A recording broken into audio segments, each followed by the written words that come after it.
more on President Xi's visit to Pakistan, I spoke with Michael Kugelman yesterday. Now, he's the Senior Program Associate for South and Southeast Asia at the Woodrow Wilson Center in Washington. I asked him to explain the significance of Xi's visit.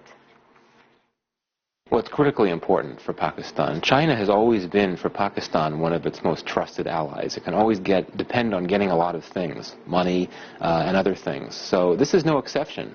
This trip is going to consist of $46 billion worth of assistance coming to Pakistan, covering infrastructure, roads, ports, a railroad that China is going to commit to build, which is going to be nearly 2,000 kilometers long. So, and Pakistan needs these things. It's an underdeveloped country. It needs infrastructure. There's also a pipeline that's supposed to be built, an energy pipeline, and that's really important for Pakistan given its energy needs. Tell us more about reports that relationship has been somewhat strained with a possible threat from India and China's interest there as well. I think this is what you could consider a fail-safe relationship between Pakistan and China. Certainly there have been some tensions, and India, of course, is very unhappy with the fact that China has been deepening a relationship with Pakistan that already has been very deep.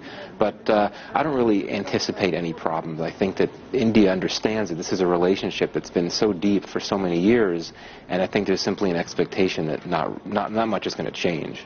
India, obviously, astronomical economy.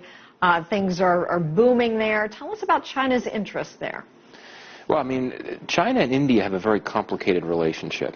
They have fought a war before. There's a disputed border that has not been addressed, that has not been resolved. But India has a prime minister, a relatively new prime minister, Narendra Modi, who has indicated a strong interest in getting things to work between the two countries. Before he became prime minister, when he was a chief minister in the state of Gujarat, he made a few visits to China, and he's always said he's an admirer of China, particularly its economy.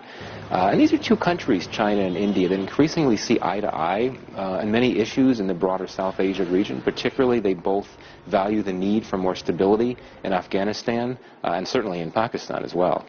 With threats of terrorism to the region of Pakistan, is there anywhere else that the Pakistani government could go for this type of investment in infrastructure that it's going to get from China, billions of dollars?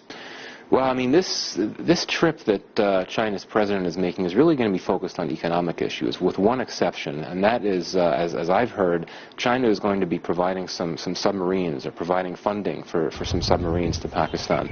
Now, I don't think this is the type of weapon that you look at to deal with terrorism. It's really for Pakistan's military development and its naval modernization.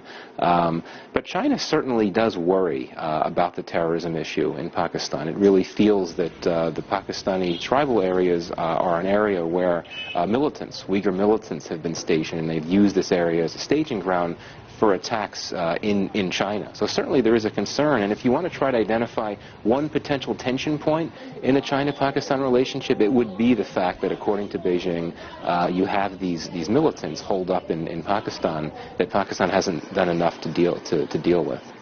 This visit was postponed from many months ago. What kind of fanfare will Xi Jinping walk into when he gets there? Well, I mean, this relationship, it's really funny in that it's the rhetoric that surrounds it is so cartoonish and exaggerated. You often hear it referred to as a relationship that's higher than the Himalayas, an all-weather friendship. So there'll be a lot of that. There'll be a lot of pomp and circumstance and things like that. There'll be a lot of happy talk and really a lot of gooey rhetoric, not to use a strange phrase, but there'll be a lot of that. Just because this is a relationship that, particularly from the aspect of Pakistan, is so critical, and Pakistan does not want to do anything to make China think that it's not going to receive a major hero's welcome when its president comes to visit Pakistan. And that was Michael Kugelman speaking to us from the Woodrow Wilson Center.